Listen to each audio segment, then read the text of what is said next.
Go. Hi, everybody. Hope you're well. Yes, so tonight we've got a long journey ahead of us. Well, actually, we're starting again. It's starting up again.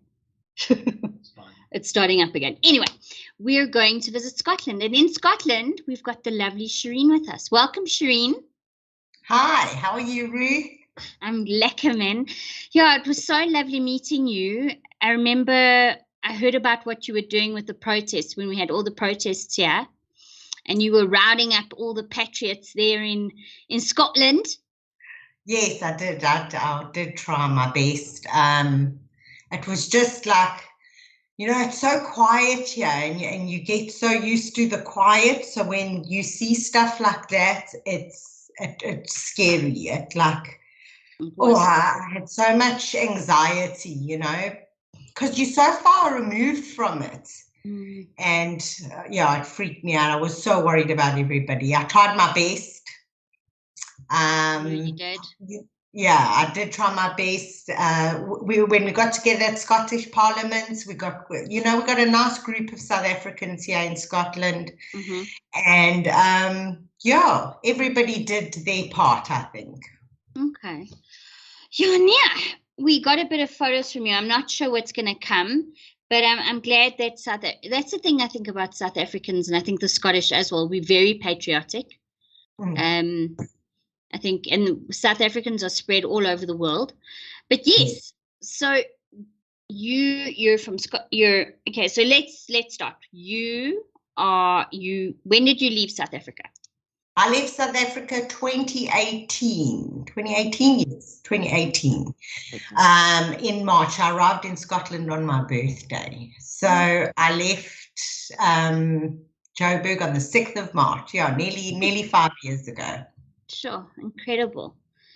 Yeah. And so you were able to go through what, an ancestral visa? So basically, I'm Italian. My father's Italian, and I've got dual citizenship. It's not the first time I've traveled. I've been traveling since I was 18. The first time I left the country, I was 18. Okay, great. And what made you choose Scotland? So it was weird because we said Ireland first, because I was one of the reasons I left South Africa was we were at home, my son and I. I'm a single mom, and my son must have been about, let's say, maybe 7, 8 years old, and there were gunshots outside, and he used to come to my room, obviously, because he was scared. And I sat and I explained to him, we don't have to live like this because we're Italian and we can leave, And I had the discussion with him and I said, but boy, I'm probably going to have to go first, and I probably won't see you for a year. We took worst, case scenario. And him and I have never been apart, ever been apart.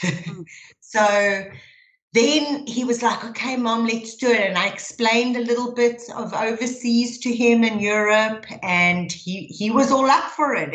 At 8 years old, we had the conversation. Brilliant. But it was getting bad. Like, my car was nearly 10 years old. It kept breaking down. I didn't have money. My son went to King Edward Preparatory. So that was killing me.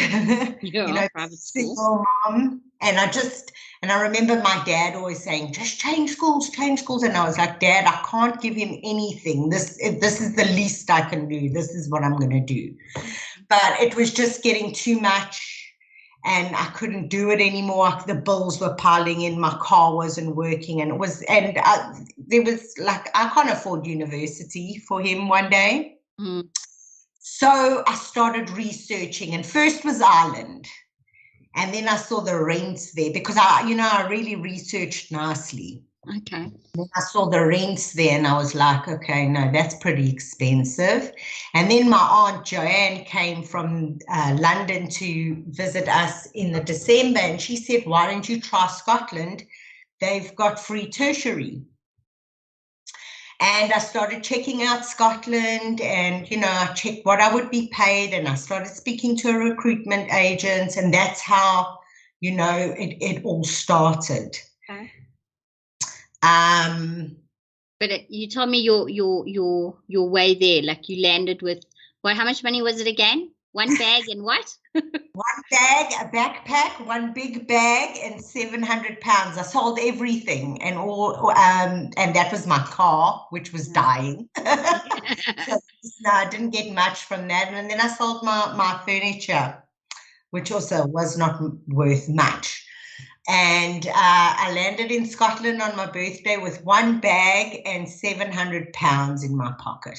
That was it. And then from there, and it's terrible getting to the airport and nobody's there to visit you, to greet you, connect you or meet you. And I'd never been to Scotland. But I remember getting off the plane and I walked outside and I had a cigarette, and then I must have looked a bit lost and that's the thing about the Scottish. From the moment I landed and somebody stopped and said, "Can I help you? Is there something, where you're looking for?" And I said, "Yes, I'm looking for the bus." And he said, "Come, I'll walk you over." And he even walked me over. And I'd seen pictures of Scotland, but I drove in. It was at about 6:30 in the morning and it was still quite cold. And I drove in, and I remember arriving at Waverley and just getting off the bus and like looking around me, and the castle's right there. I mean, what city has a castle in the center of the city? You know what I mean? And I just thought, oh my God, this place is amazing. And then I walked with my bag to Princess Street Backpackers, where I lived for 3 months in a backpackers. Oh, wow. Wow. And that was quite an experience. I met so many amazing people there. A lady that worked there, Ursha. I met a nice Australian girl that was in the room with me. Tadas, a Lithuanian guy, really good friends. Wholesome, down to earth people. Young, like I was the oldest. Okay. It wasn't my plan to stay there that long. These people were like travelers, and they stayed at the backpackers for quite a while. Mm-hmm. And then I arrived on the Monday. I spoke to a recruitment agent just before I left. Mm-hmm. So when I arrived on the Monday, I sorted my phone out and I phoned the recruitment agent and I said, "Look, I'm here." And he said, "No problem, Shireen, come meet me on Wednesday." So the Wednesday I went for an interview and he said, "Okay, no problem, I'll come back to you." Thursday he came back to me and said, "You've got an interview tomorrow on Friday." Incredible. And I had nothing to wear because I only had one bag, and I was like, "Okay, I've got money, but I don't know how long this, So I was like, "Okay, I've just got to go get something cheap and that I can wear to my interviews." And I was able to find a nice little suit and stuff. And I went for the interview on the Friday, and the Monday they phoned me and I got the job. Wow. Sure, just shows you efficiency in a first world country. So we're already hopping into the questions. So the lady's name is Shireen, for those who missed it. So, and we've got Brandon here, and I just want to say hello to Roadrunner, Brandon, Los Solis, hello Nick, Aggie, hi Aggie, you're a first timer, Hedgehog Homestead, how's it? Yes, a couple of new faces, leka. If you're new to the channel and you haven't seen us before, give me a subscribe, much appreciated. All right, so let's get down to the questions. So Brandon's asking, right, now this is my Sean Connery, right? Sure, you hear this all the time, but Brandon says, what so far do you dislike most about Scotland? Ooh, we're going to get into the heavy questions now. And 2, what do you miss least about South Africa? Okay. Okay, so what? Ask the first one again. The first one was, what do you dislike most about Scotland? Shall we do pros first and then cons? Okay, so I can do what I dislike the most. Okay. It's very strange. They're very, they're a little, I wouldn't say backwards. It's just their way. Like I remember in South Africa, we used to go out in groups of boys and girls. We be friends like that. They don't really do that here. The girls stick with the girls and the guys stick with the guys. And usually like I wasn't used to that. I had guy friends, girlfriends, you know. So when I got here, I wanted friends. And listen, the amount of amazing women I've met, strong, independent, great women. Wow. But I struggled. I still today have not really met a great guy friend. So that's what I think it's their culture. Gentlemen, she's single. Who wants to go to Scotland? Come on. You can clap her up now. Email me if you want to get in touch. That bothered me.